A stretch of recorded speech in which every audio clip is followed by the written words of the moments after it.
Hermanos, les saludo en el nombre del Señor, esperando que el Señor sea con cada uno de ustedes, que el Señor les sea bendiciendo, que el Señor sea con cada familia, con cada hogar representado. Y vamos a iniciar el servicio del día de hoy, el servicio dominical, ¿verdad? Por estos medios, a distancia. No podemos estar juntos todavía en forma presencial, pero estoy seguro que es el anhelo y la oración de todos nosotros el poder pedirle al Señor que Él sea con nosotros y que además podamos reunirnos pronto en los servicios de forma presencial, que es nuestro deseo. Para comenzar quisiera leer una porción de la palabra del Señor que dice lo siguiente: de Jehová es la tierra y su plenitud, el mundo y los que en él habitan. Porque Él la fundó sobre los mares y la firmó sobre los ríos. ¿Quién subirá al monte de Jehová? ¿Y quién estará en su lugar santo? El limpio de manos y puro de corazón, el que no ha elevado su alma a cosas vanas, ni jurado con engaño. Él recibirá bendición de Jehová y justicia del Dios de salvación. Tal es la generación de los que buscan tu rostro, oh Dios de Jacob.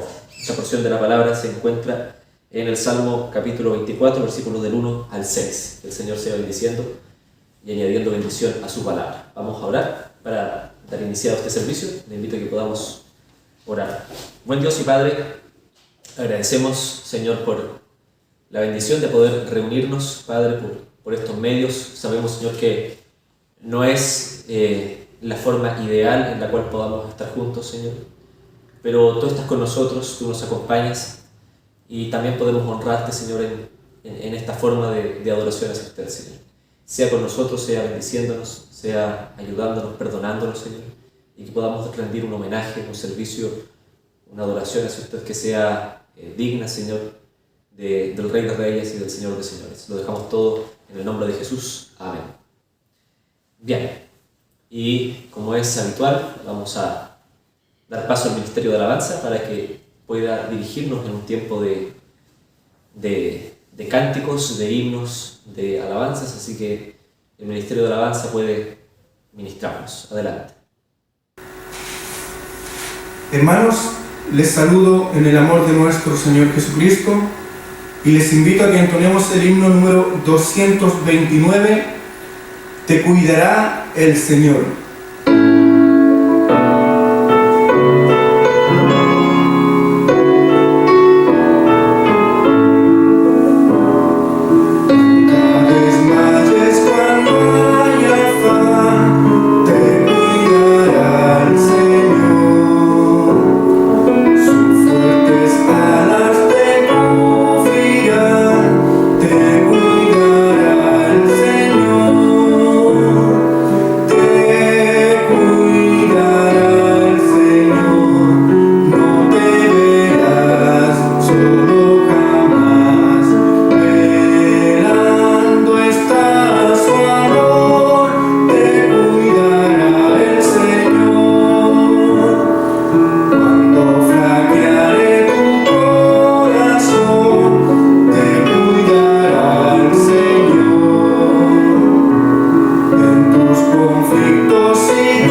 sea nuestro Señor.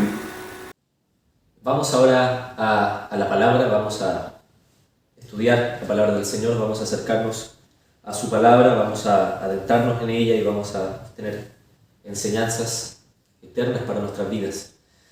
Quisiera que podamos tener una lectura en el libro de Éxodo, capítulo 20, versículos 4 y 5. Vamos a hablar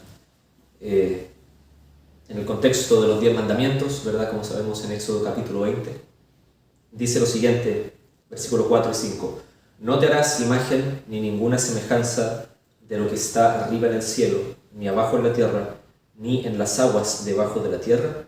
No te inclinarás a ellas, ni las honrarás, porque yo soy Jehová tu Dios, fuerte, celoso, que visito la maldad de los padres sobre los hijos hasta la tercera y cuarta generación de los que me aborrecen, y hago misericordia a millares, a los que me aman y guardan mis mandamientos. Esa es la palabra del Señor. Este es el segundo mandamiento, hermanos. Es el segundo mandamiento que encontramos en el Decálogo, ¿verdad? En este listado de 10 mandamientos que le da el Señor a su pueblo, en este caso a los israelitas.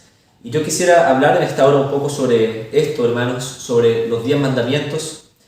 En el Ministerio de Jóvenes, hace algunos meses atrás hemos estado, más bien estuvimos estudiando bastante a fondo también con respecto a este tema sobre los 10 mandamientos, y quisiera tomar esta enseñanza para que la podamos aprender y también comprender a nivel de iglesia, para que comprendamos la importancia en realidad de este pacto del Señor con su pueblo y que también son normas que son vigentes hasta nuestros días.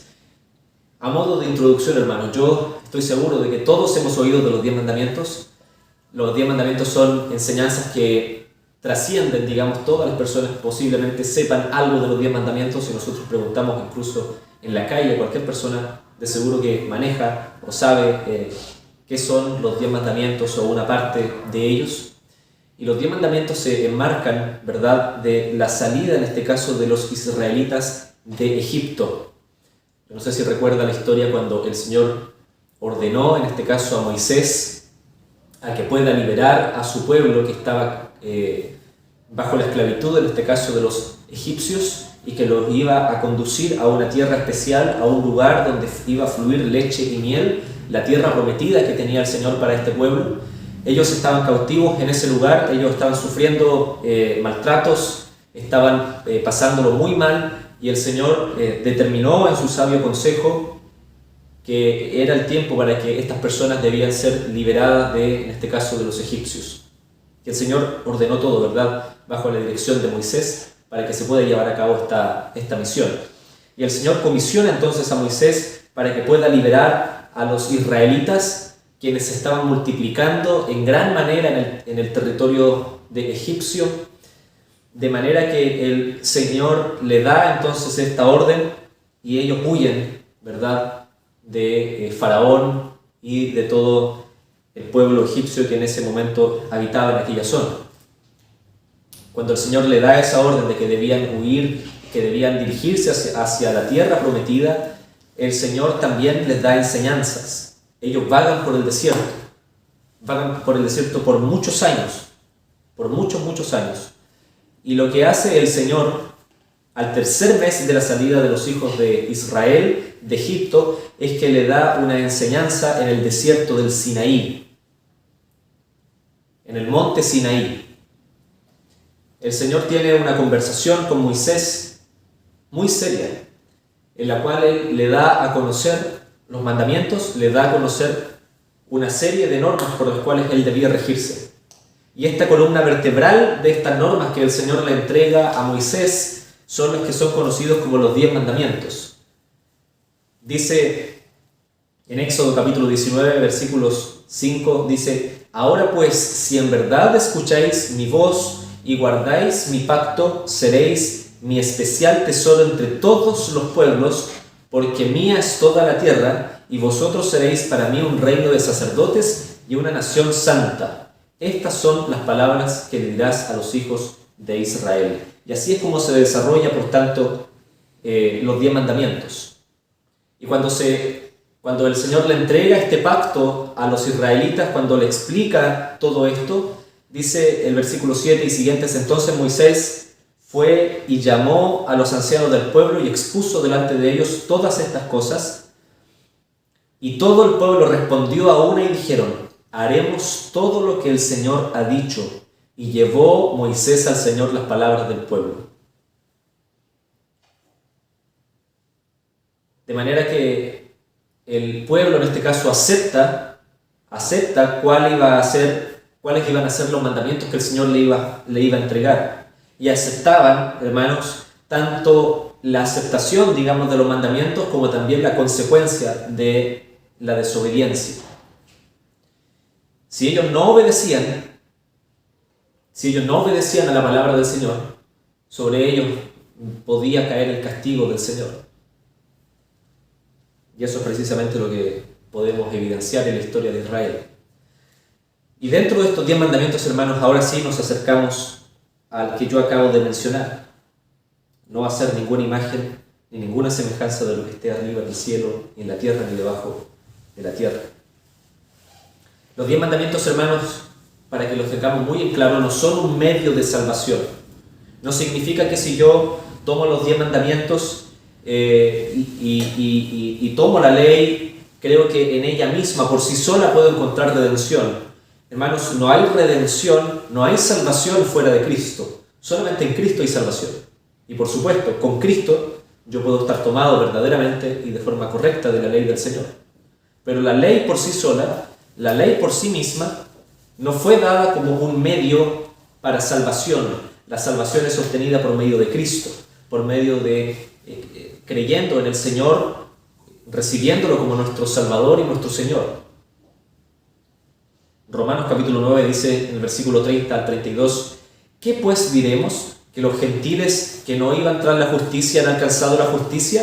Es decir, la justicia es por fe. Mas Israel, que iba tras una ley de justicia, no la alcanzó. ¿Por qué? Porque iban tras ella, no por fe, sino como por obras de la ley, pues tropezaron en la piedra de tropiezo. Estas personas, un defecto que tenía la ley y que sucedió con los israelitas, era que ellos querían acercarse a la ley, pero lejos de Cristo. Eso fue lo que le sucedió a los fariseos, por ejemplo. Ellos tenían, por supuesto, una intención muy clara de acercarse a la ley del Señor, de obedecerla, pero no querían tener a Cristo en la ecuación. Y eso no funciona, eso no sirve. Ninguna persona puede ser justificada de ese modo. Pero ahora acercándonos, digamos, al texto, cuando tenemos una correcta visión de lo que es la ley del Señor, podemos obtener enseñanzas preciosas para nuestra vida y muy prácticas. No te harás imagen ni ninguna semejanza de lo que esté arriba en el cielo, ni abajo en la tierra, ni en las aguas debajo de la tierra. ¿Cuántas veces, hermanos, hemos hablado de la idolatría? ¿Cuántas veces hemos hablado de lo fácil que es para el ser humano caer en la idolatría? Pensemos solamente alrededor nuestro cuáles son los ídolos más claros que podemos, digamos, evidenciar en medio nuestro. El dinero puede ser una cosmovisión religiosa pagana, cuando se adora algo que no corresponde, cuando se eleva a una mayor relevancia algo que en realidad no lo es. La idolatría podemos caer incluso en una adoración de nosotros mismos. Nosotros podemos ser nosotros podemos ser nuestro propio ídolo también, cuando tenemos demasiado ego y creemos que nosotros podemos hacer todo por nuestras propias cuentas y sabemos que en realidad eso no es así. El dinero se transforma en un ídolo impresionante, un estado de confort, un estado de plenitud, una imagen, un animal. Es increíble cómo el ser humano es una máquina para crear ídolos. Hay unos templos, hermanos, en las zonas africanas que están dedicados, por ejemplo, a la adoración de animales, de ratones. Templos de ratones donde la gente adora a los ratones o adora a otro tipo de animales. Es impresionante. Y ese deseo del ser humano de hacerse ídolos es desde el principio de los tiempos. Se recuerda, por ejemplo, con el ser humano con la Torre de Babel. Vamos, construyamos algo hasta llegar al cielo para hacernos nombre en toda la tierra. Ese deseo egocéntrico que tiene el ser humano de querer construir un ídolo en el cual poner su fe y su confianza para su tranquilidad mental finalmente. Eso todavía lo vemos en nuestros días. Todavía hay mucha idolatría en medio nuestro, es impresionante. La idolatría la encontramos a diario, no solamente bajo la imagen de un Dios o de un Señor, sino que de muchas otras formas el ser humano se ha fabricado sus propios ídolos. Y el mandamiento del Señor es tan claro, dice: no te harás imagen ni ninguna semejanza de lo que esté arriba en el cielo, ni abajo en la tierra, ni en las aguas debajo de la tierra. El Señor quiere dejar lo suficientemente claro de que no existe ninguna cosa en este mundo que sea o que pueda ser objeto de nuestra adoración aparte de Él. No existe ninguna cosa que nosotros podamos fabricar que esté en el cielo. Imaginemos la imagen celestial, un ángel o alguna otro ser espiritual. No estamos autorizados para hacer ningún tipo de adoración hacia esas cosas, ni abajo en la tierra. Nada de lo que haya en la creación, nada de lo que haya dentro del mundo de los vivos, digamos, o de los muertos, ni debajo de la tierra, ni en las aguas debajo de la tierra, no estamos autorizados a adorar ni a inclinarnos a ella de ningún modo.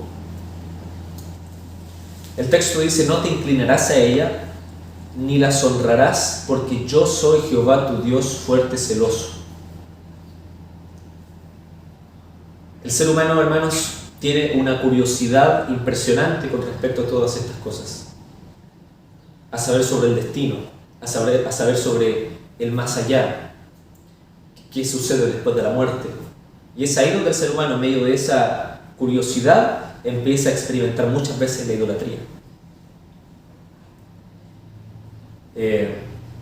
Podemos notarlo hoy en día con la brujería, la hechicería, los médiums, el horóscopo, un montón de cosas que se utilizan muchas veces para poner la confianza del ser humano en esas cosas y para luego tomar decisiones y para luego dirigir sus destinos. Ese es el problema tan grande de la idolatría, que el ser humano empieza a poner fe en cosas que no tienen sentido, en cosas que no tienen lógica. Ninguna semejanza, hermanos, de lo que está arriba en el cielo, ni debajo de la tierra, ni en las aguas debajo de la tierra. No te inclinarás a ellas ni las honrarás, porque yo soy Jehová tu Dios fuerte, celoso. Y aquí hay algo importante, que el Señor se hace representar a sí mismo como un Dios fuerte y celoso. El Señor es un Dios que demanda exclusividad en su adoración. Nadie puede servir a dos señores, dice la palabra. Nadie. Porque o amará a uno o aborrecerá al otro. El Señor no es alguien que pueda compartir su gloria con otra cosa. Él no puede compartir su gloria con otro objeto de adoración. El Señor demanda toda la honra y la gloria hacia Él, hacia su nombre, pero ninguna otra cosa adicional.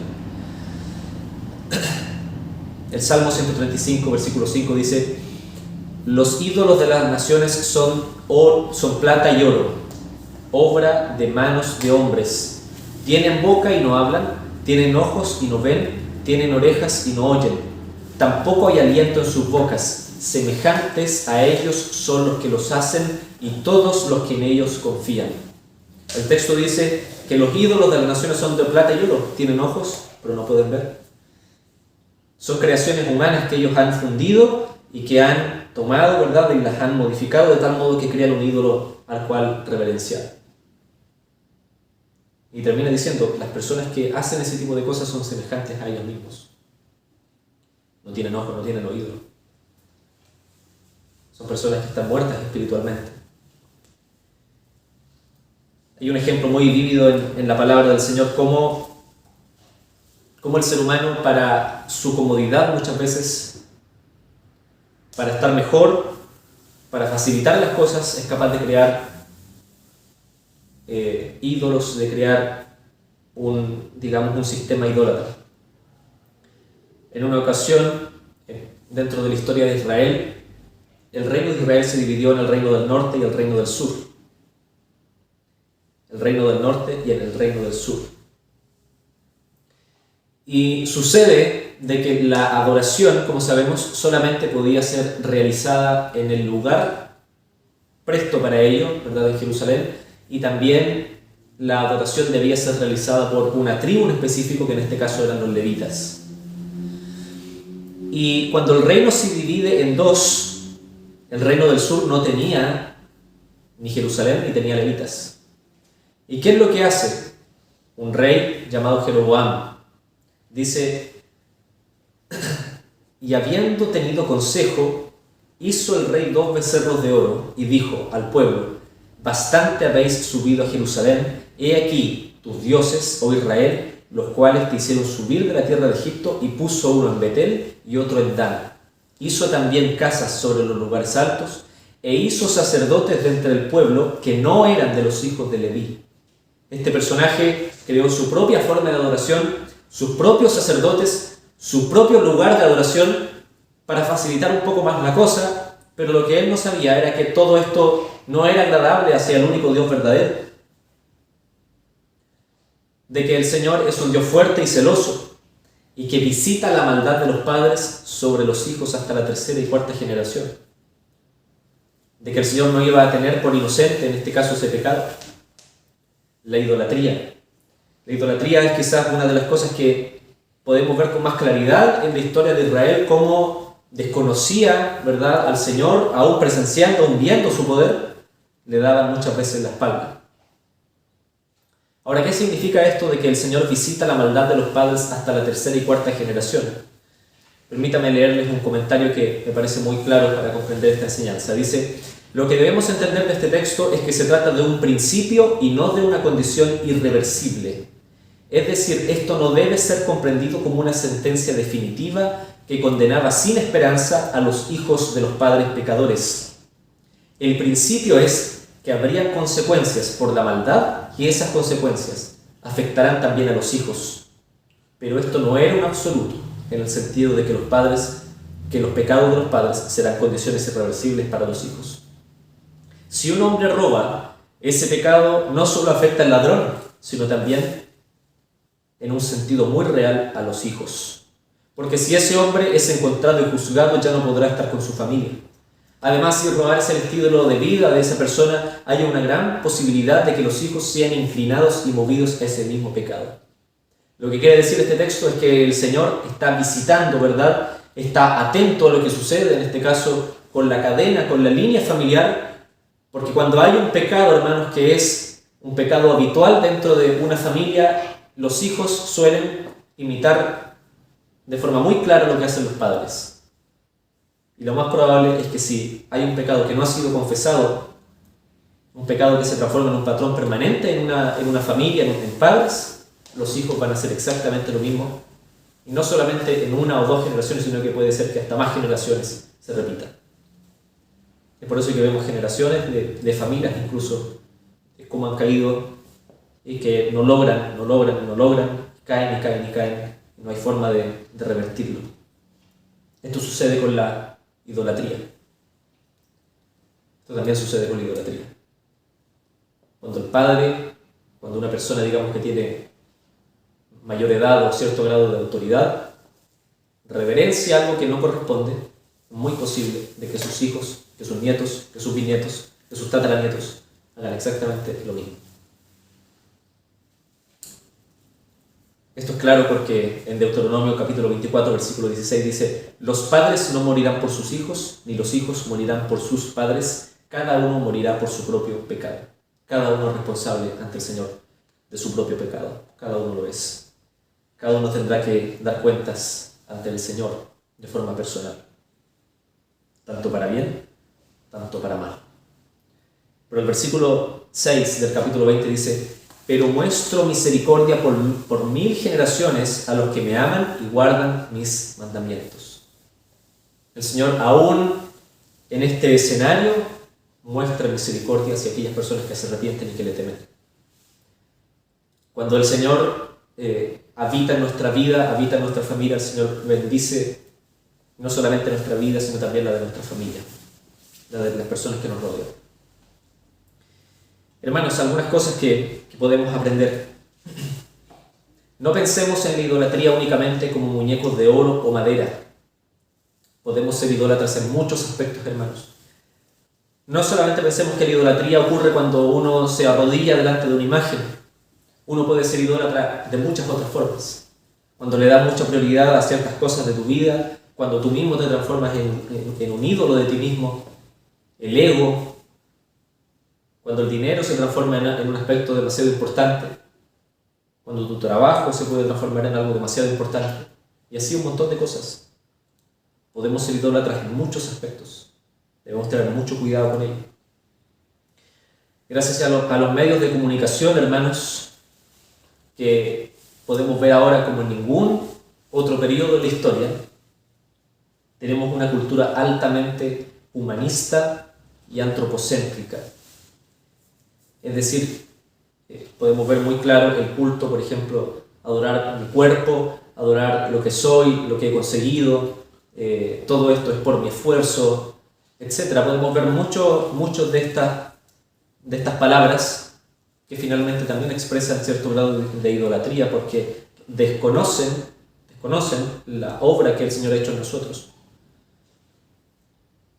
Segunda de Timoteo, capítulo 3, versículo 2 dice lo siguiente, dice: porque habrá hombres amadores de sí mismos, avaros, vanagloriosos, soberbios, blasfemos, desobedientes a los padres, ingratos, impíos. Destaco, amadores a sí mismos, avaros y vanagloriosos. ¿Verdad? Muy relacionado con el ego. Cuidado, hermanos, con adorar la creación antes que al Creador. Estoy seguro que en más de una ocasión ha ido a algún lugar muy bello, donde ha podido presenciar un paisaje precioso y uno queda realmente admirado por la belleza de ese lugar. ¿Cuál es la reacción natural de aquellos que aman al Señor? La reacción natural es: esta belleza, esta creación tan hermosa es solamente obra del Señor. Esa es la reacción natural del ser humano cuando nosotros presenciamos esas cosas. Pero no todos piensan así. No todos los ven de ese modo. Hay personas que creen que todo esto fue hecho por la Madre Tierra, etc. Pero nosotros honramos al Señor. Cuidado, hermanos, con adorar a la creación antes que al Creador. Nuestra invitación es adorar al Creador de todas las cosas, pero no las cosas creadas. Nosotros adoramos a aquel que creó los cielos, la tierra, los mares y todo lo que hay en ellos. Examinemos, hermanos, nuestras prioridades a fin de poder concluir a qué cosa le estamos entregando mayor espacio en nuestras mentes y en nuestras vidas. ¿A qué cosa le estamos entregando mayor espacio en nuestras mentes y en nuestras vidas? Puede ser, hermanos, que nos llevemos una tremenda sorpresa con respecto a eso.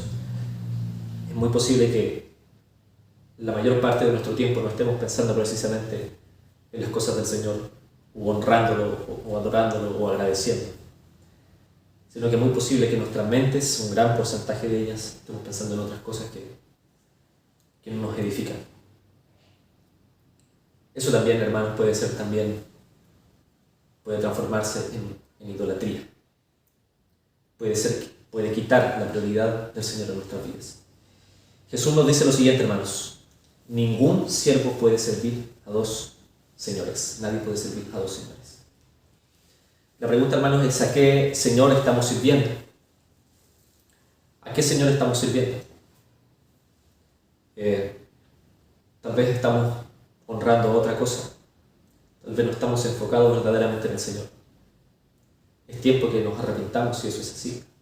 El Señor está con sus brazos abiertos, dispuesto a recibir a aquel corazón que se arrepiente y que está dispuesto a volver a casa. Oremos. Buen Dios y Padre, le honramos y le agradecemos por su palabra.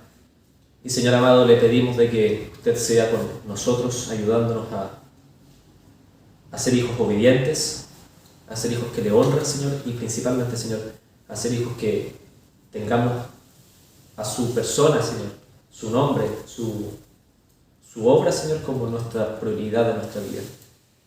Que ninguna cosa, Señor, nos pueda invadir nuestra mente, Señor, para quitar el foco principal que hallamos solamente en usted, Señor. Todo lo dejamos delante suyo.